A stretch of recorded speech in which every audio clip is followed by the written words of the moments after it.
Welcome to Podkey Fantasy Football, where today's biggest values come with real strings attached.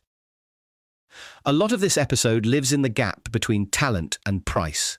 Some players are falling for reasons the market may be overreacting to, and others are rising on vibes that still need actual volume, health, or role clarity to cash out. Brandon Aiyuk is the cleanest example of why fantasy managers sometimes underrate non-stat risk and sometimes still underrate it anyway. The confirmed part is the market reaction.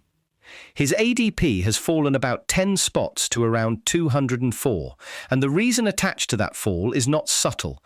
Public rants, alleged fights, the loss of his agent, and a stretch without representation have made teams worry about locker room fit and PR cost, not just talent. That matters because fantasy players can talk themselves into separating player skill from front office behavior, but NFL teams do not have that luxury. If a team thinks the downside includes distraction, resentment, or a short leash from ownership, the available landing spots shrink fast. So the bull case is basically talent over reputation. The bear case is more than character discourse. It's that off-field volatility plus injury history raises the odds of dead roster weeks, which is especially painful in best ball where you can't trade out of the headache. If you draft him, you're betting the league is wrong about the practical cost of the drama. Rashid Shaheed is moving in the opposite direction. There's off-season buzz, there's the Seattle money, there's a story forming that he can become more than a field stretcher and work short and intermediate for Sam Darnold. The problem is that story is still mostly projection. The underlying caution is pretty straightforward. Low target volume before, 0 touchdowns last year, and a profile that still looks more like a 5th or 6th receiver than a locked weekly starter. A price around 138 assumes role growth before we've actually seen role growth.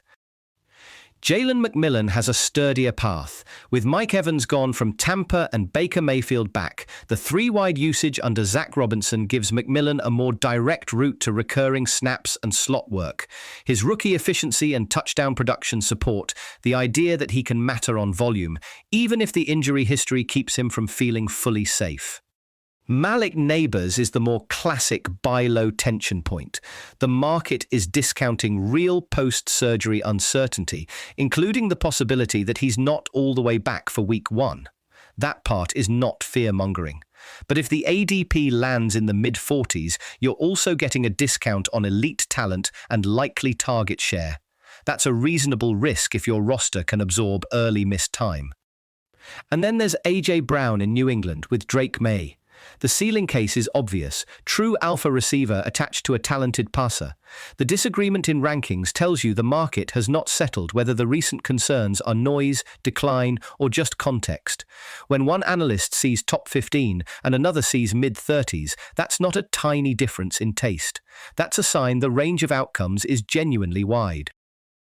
The mid-round running back discussion is really a strategy discussion, disguised as a player discussion. In rounds 7 through 9, useful backs absolutely exist, but the bar matters. The working baseline here is around a 10 PPR floor, and the exciting outcomes are more like 12 to 13 per game, not league-winning workloads by default. So if you treat this zone like a place to find your RB1, you're often asking too much. Tony Pollard is one of the better pressure tests for that tier.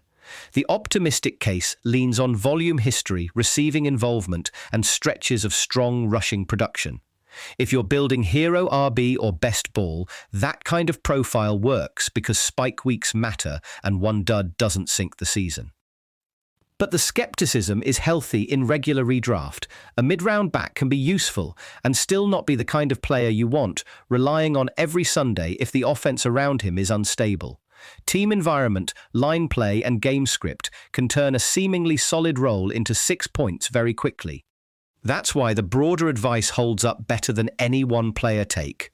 Most managers should still try to lock in 2 reliable running backs earlier, then use this range for RB3s and contingency upside. If you go heavier into the tier, you're making a portfolio bet on chaos, injuries, and role changes breaking your way. That also explains the split opinions on players like Chuba Hubbard, RJ Harvey, Henderson, or Corum. It's not just talent, it's health history, coaching preference, line quality, and whether the backfield can stay simple enough to project. The more variables you need to guess right on, the more careful you should be about calling someone a value instead of a lottery ticket. Dallas Goedert is one of the cleaner value arguments on the board because the case is rooted in efficiency, not vague camp optimism.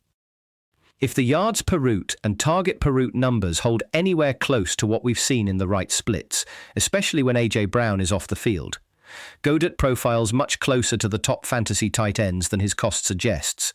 The market seems to be anchoring too much to the Eagles' ugly 2023 stretch and some role uncertainty. That doesn't guarantee a breakout, because efficiency can be fragile and target competition is still real. But among later tight end bets, this is one where the evidence is stronger than the price. A lot of quarterback talk right now is really about environment.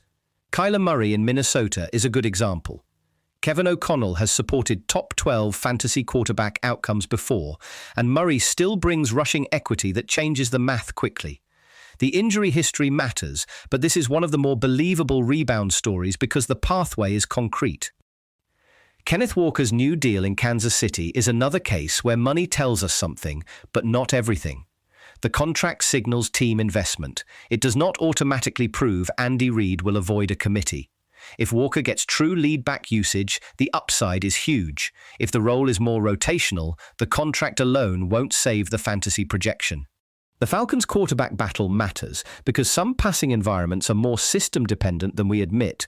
If the prior success of a veteran quarterback was heavily tied to structure and surrounding talent, then a new scheme or a rookie challenger can ripple across the entire offense. That makes Falcons' pass catchers harder to price confidently until the starter question is clearer.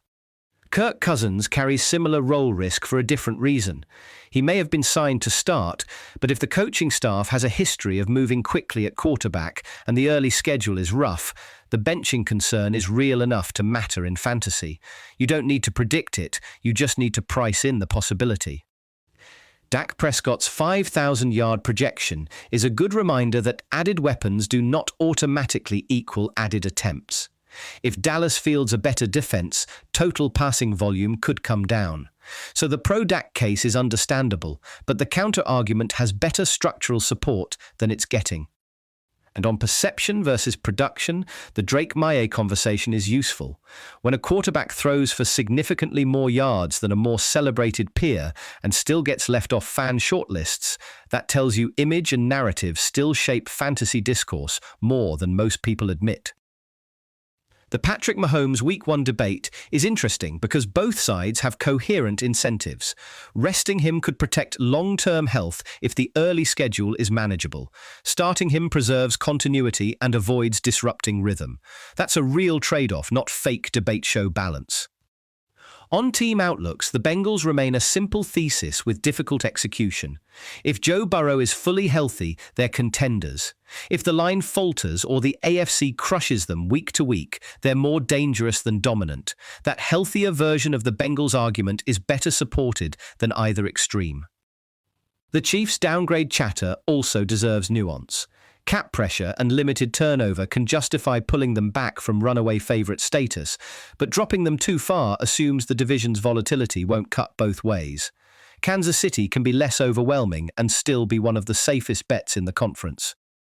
And for bigger turnaround bets, the Saints make sense as a worst-to-first pick, mostly because the path is easier, not because they've suddenly become elite. That distinction matters. Schedule, division quality, and variance often do more work in these predictions than people want to say out loud. That's the board for today on Podkey Fantasy Football. When the market moves hard, the first question isn't whether it's right or wrong, it's what assumption got priced in. This episode was generated by Podkey. Create your own at podkey.fm.